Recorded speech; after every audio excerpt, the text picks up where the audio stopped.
안녕하세요. 주식의 소리의 애소리입니다. 네, 2월 1일, 오늘이 딱 설날이네요. 까치까치 설날은 어저께고요. 네, 까치가 울면 보통 반가운 손님이 온다고 하는데 뉴욕 증시에 설 까치 같은 반등이 찾아왔죠. 3대 지수 모두 오름세를 보였는데요. 특히 나스닥 지수가 3.41%나 급등하면서 마감을 했어요. 테슬라도 10%대 급등세를 보여줬고요. 그래서 연휴가 지나고 우리 증시도 이 분위기를 이어받을 수 있었으면 참 좋겠습니다. 네, 이번 영상에서는 2월 공모주들 미리 총 정리해보는 시간을 가져볼 거예요.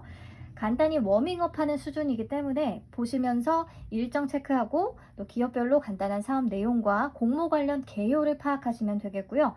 마지막에 그나마 제가 매력적으로 보이는 탑3를 한번 선정해 보도록 하겠습니다. 추가적으로 공부하면서 지금과는 판단이 또 달라질 수 있다는 거, 그리고 수용 예측 결과에 따라 판단이 또 달라질 수 있다는 것은 감안하고 들어주세요. 먼저 일정부터 체크하겠습니다. 현대 엔지니어링이 공모를 철회했기 때문에 인카 금융 서비스가 첫 출발이라고 얘기했었죠.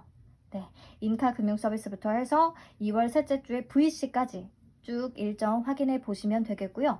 보면 퓨런티어와 하나금융스펙 21호, 스톤브리지 벤처스, VC, 청약 일정이 겹치니까 이 중에서 선택과 집중은 필요하겠습니다. 이어서 풍원 정밀부터 해서 모아 데이터까지 보면은 또 BCNC, 노을, SK증권 스펙 7호 일정이 겹치거든요. 여기도 선택이 필요하기는 하겠네요.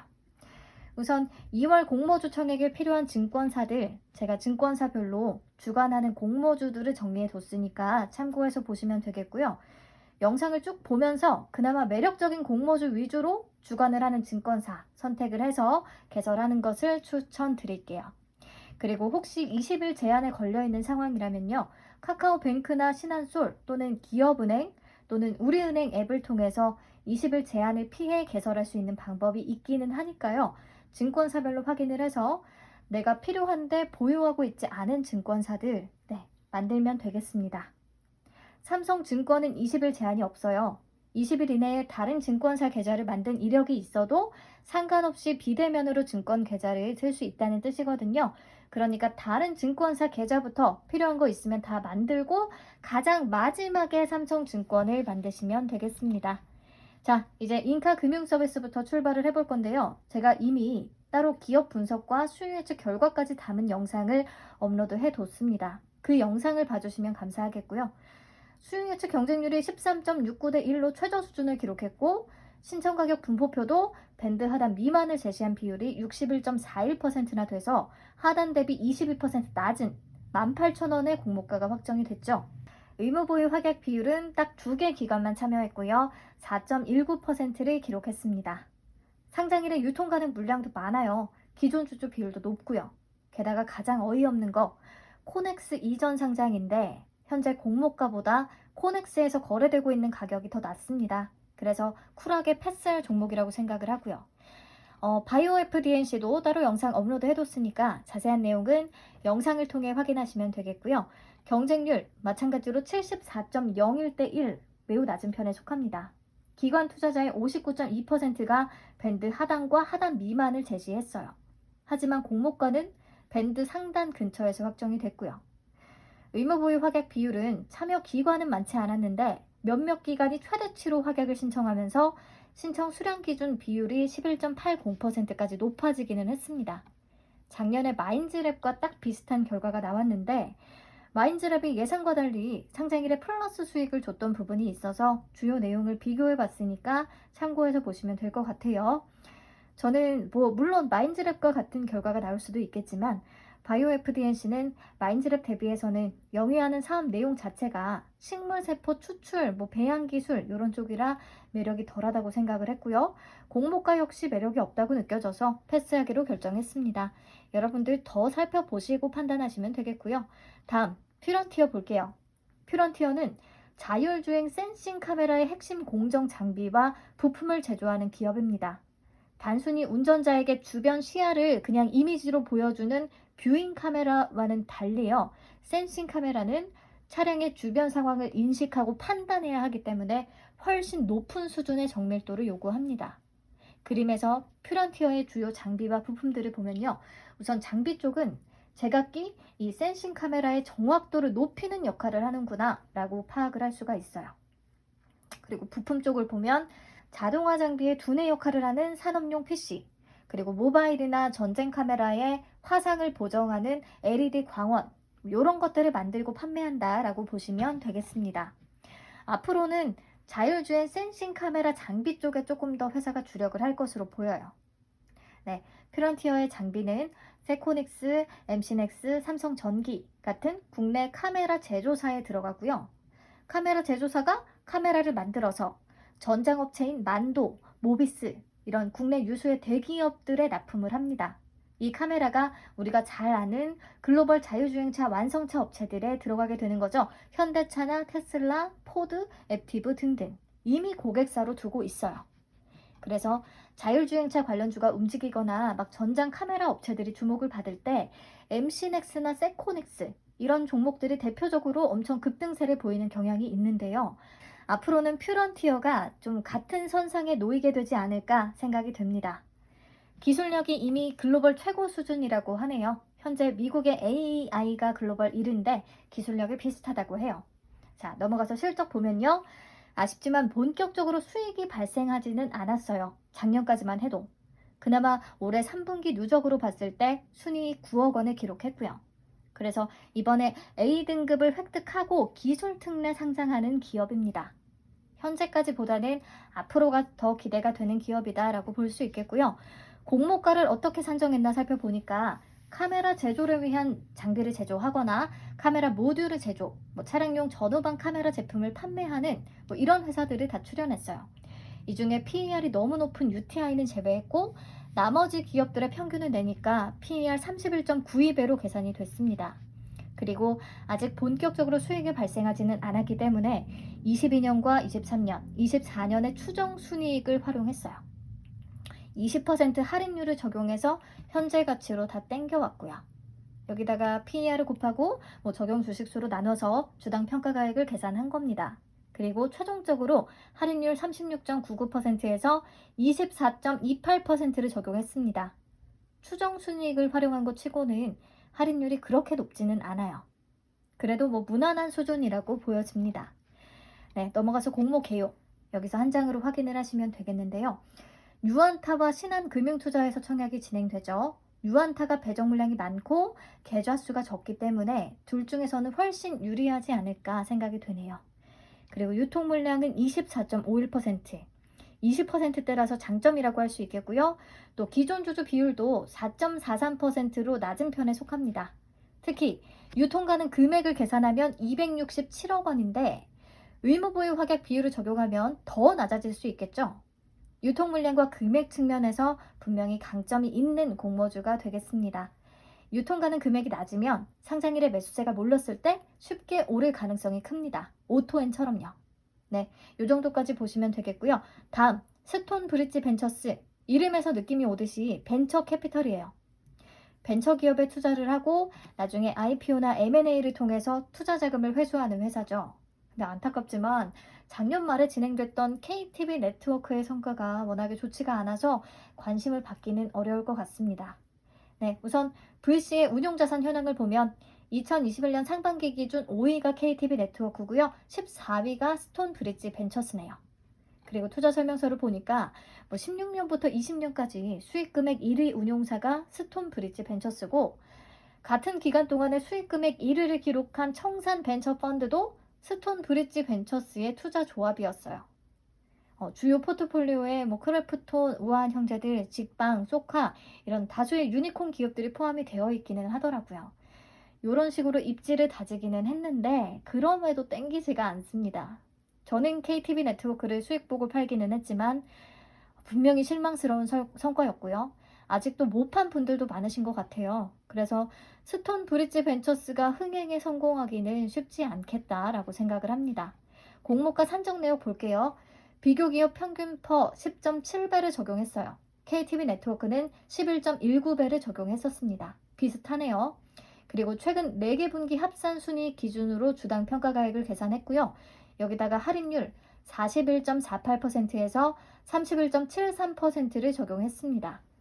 할인율이 높기는 한데 KTV 네트워크도 할인율은 꽤 높게 적용을 했었어요. 그럼에도 불구하고 밴드 하단의 공모가가 확정이 됐었죠.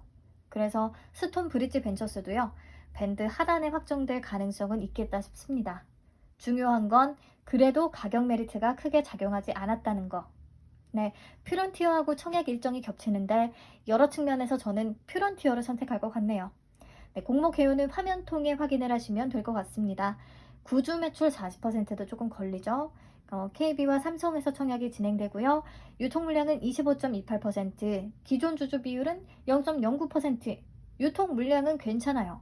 근데 KTV 네트워크도 똑같았습니다. 유통 물량은 20%의 장점이었어요. 그럼에도 성과는 안 좋았죠. 네, 넘어갈게요.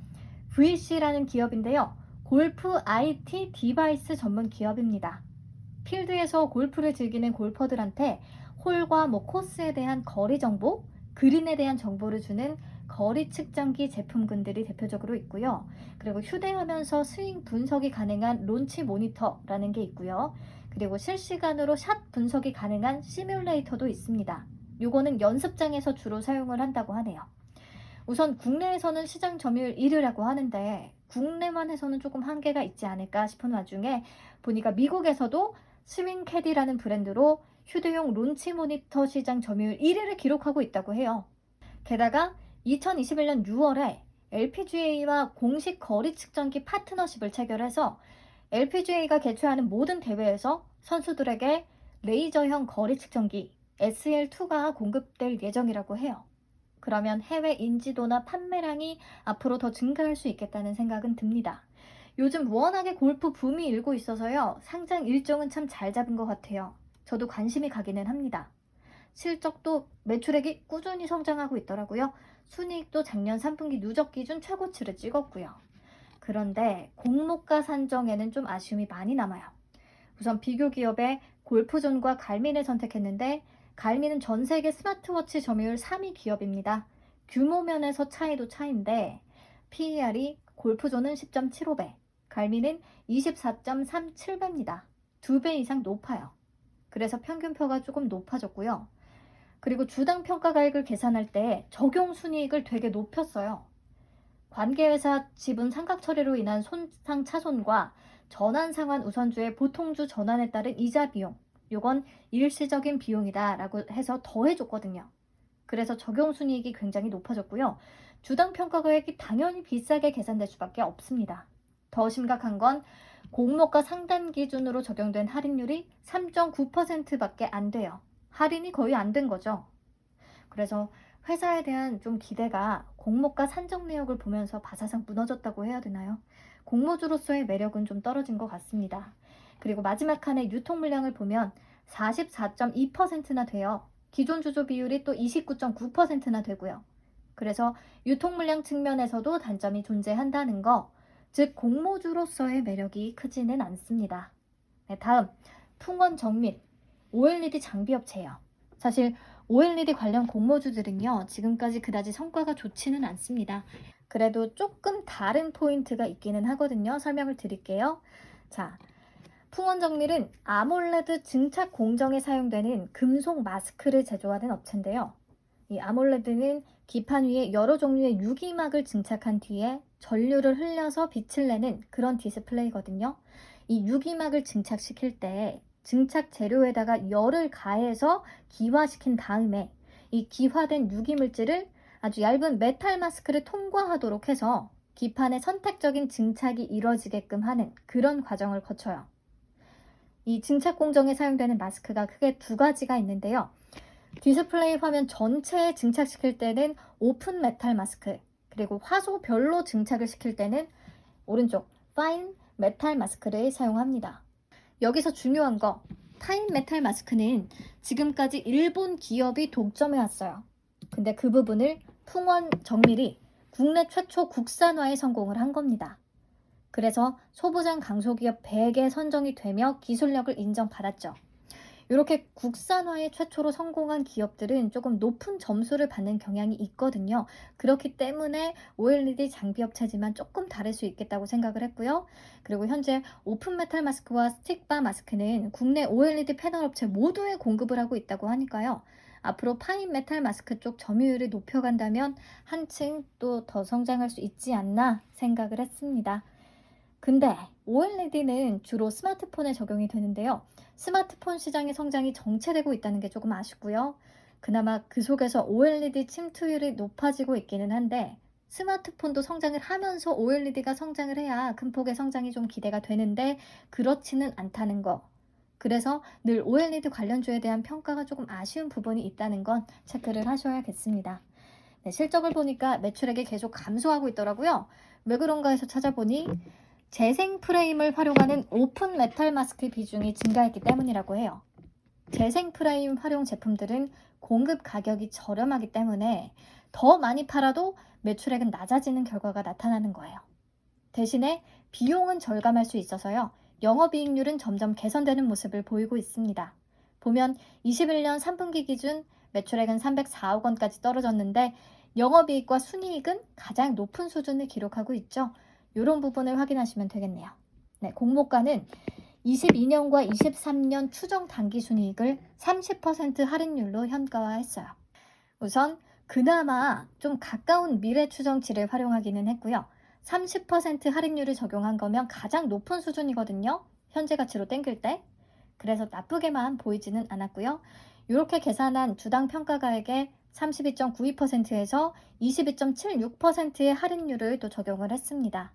추정치를 활용한 것에 비해서는 당연히 높지는 않은데 그래도 앞에서 이 미래 추정치를 현가화할 때 30% 할인율을 적용해 줬기 때문에 다소 무난한 수준이라고 판단을 했습니다.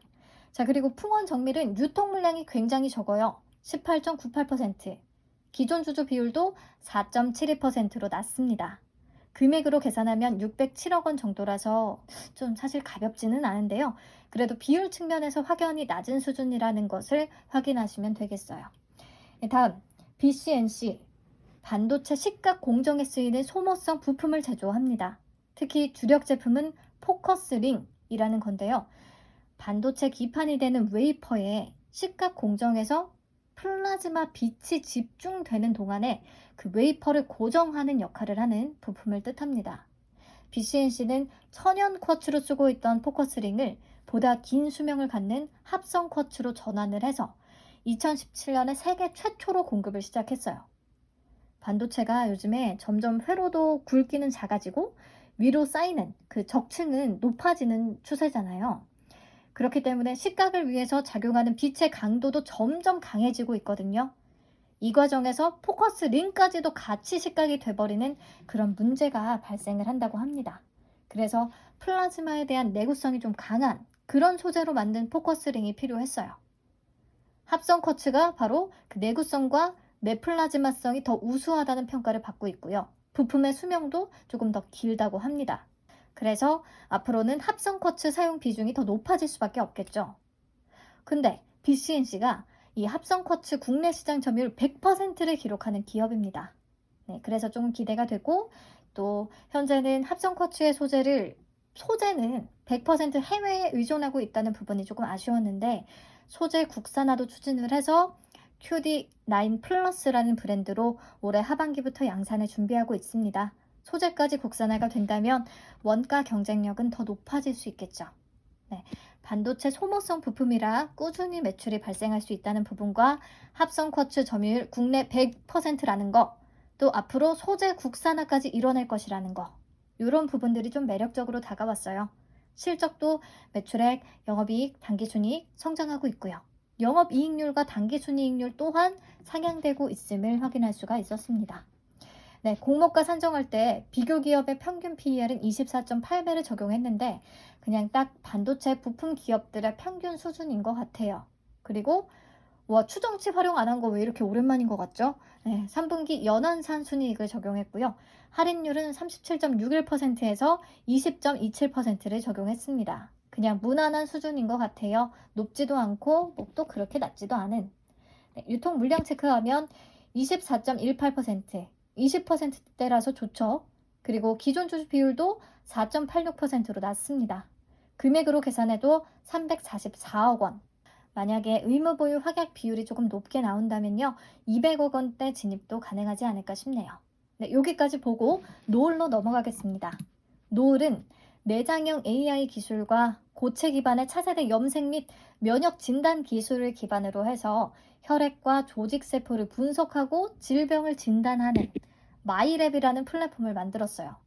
차세대 진단 검사 플랫폼이라고 할 수 있는데, 기존처럼 이런 진단 실험실이 필요 없이 이동이 가능할 정도의 소형 디바이스에서 진단 검사가 가능하게끔 했고요. AI를 통해서 대형 병원의 전문가 수준의 진단 정확도까지 보장한다고 합니다. 근데 이게 말라리아 진단 플랫폼이거든요. 이것만으로 뭐 그렇게 큰 매력이 있을까 싶기는 하고요. 그나마 회사가 여기에 그치지 않고 혈액 분석 기술을 바탕으로 자궁경부암 등 다양한 암 진단으로 영역을 확대할 계획이라고는 하네요. 근데 사실 사업 내용 면에서 그렇게 큰 매력은 못 느꼈어요. 그리고 작년부터 매출이 발생하고 있기는 하지만 여전히 적자 기업입니다. 그리고 공모가 산정 시에 비교 기업의 평균 PER 19.18배를 적용했는데요. 보시면 진 시스템의 PER이 54.08배로 혼자 엄청 높아요. 이 정도면 사실 아웃라이어 수준이죠. 제외했어야 한다고 봅니다. 진 시스템을 제외하면 평균 PER은 12대로 떨어져요. 아무튼 그렇고요. 2024년과 2025년 추정치를 활용했어요. 네, 그쵸. 아직은 적자니까. 근데 2025년 조금 너무 먼 미래예요.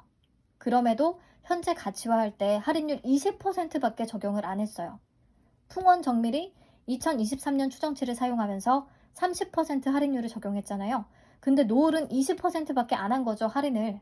이것도 조금 그런데 주당 평가가액의 마지막에 적용한 할인율도 38.91%에서 20.11%로 높지가 않습니다. 그래서 공모가가 매력적이지 않았어요. 그냥 노을의 공모는요, 주관사인 한국투자증권만 좋은 공모인 것 같아요. 한투가 2019년에 약 9억 원을 투자했거든요, 노을에. 주당 단가가 6,430원이니까 공모가 하단으로 잡아도 2배 정도의 수익이 가능합니다.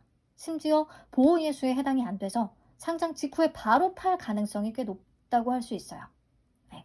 그래서 한투만 좋은 공모 같다라는 생각을 했고, 유통 물량은 32.87%, 기존 주주는 21.21%, 또 금액으로 계산하면 640억 원. 네, 뭐 장점이 그렇게 잘 보이지는 않는 공모주 중에 하나지 않나 싶습니다. 네, 마지막 모아 데이터.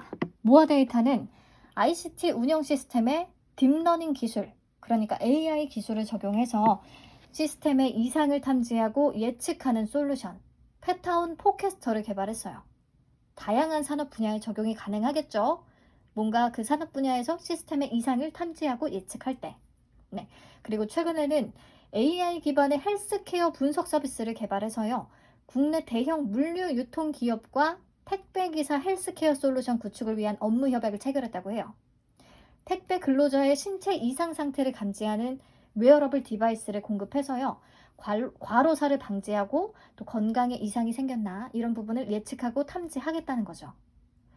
이렇게 회사가 AI 기술을 갖고 있으니까 앞으로 영역을 뭐 더 확장해 나갈 수 있겠다는 생각은 드는데, 경쟁 업체들이 워낙 많을 것 같아서 그게 좀 걱정이 됩니다.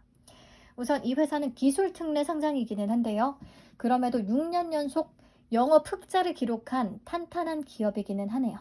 네, AI 기반의 예측, 이런 초기 시장을 잘 선점했기 때문에 그룹사나 대형 기관들 200여 개의 고객사를 확보하고 있다는 게 이런 안정적인 매출을 가능하게끔 한 것 같습니다. 꾸준히 매출과 영업이익이 동반 성장하고 있기는 하네요.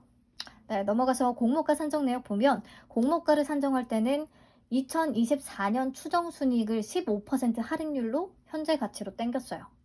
근데 적용 할인율이 굉장히 낮죠.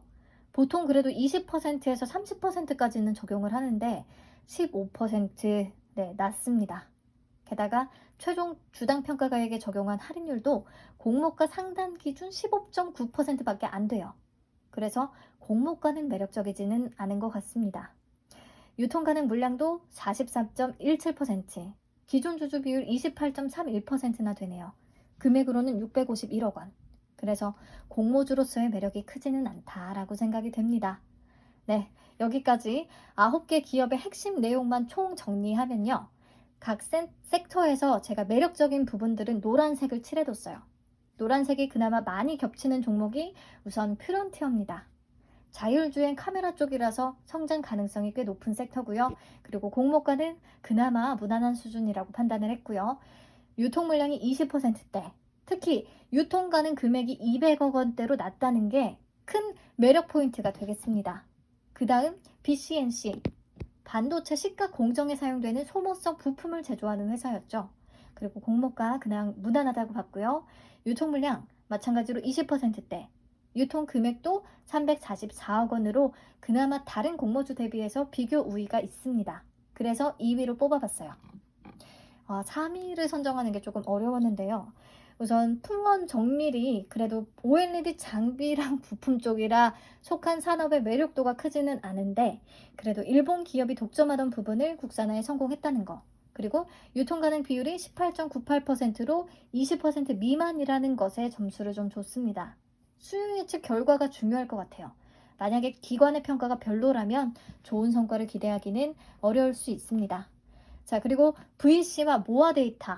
제가 봤을 때 공모주로서의 매력이 떨어지는 부분들은 분명히 존재하지만 골프 IT 디바이스, 그리고 AI 기반의 이상 탐지 기술 솔루션, 이런 산업 전망이 조금 밝은 친구들이라서 우선은 관심을 갖고 볼 필요는 있을 것 같다고 생각을 했습니다. 조금 더 구체적으로 세부적으로 공부하고 수요 예측 결과도 살펴보면서 판단을 하면 될 것 같아요. 자, 우선 워밍업 영상에서는 요 정도 선에서 정리하도록 하고요. 일정에 맞춰서 세부 정보는 더 업데이트하도록 하겠습니다.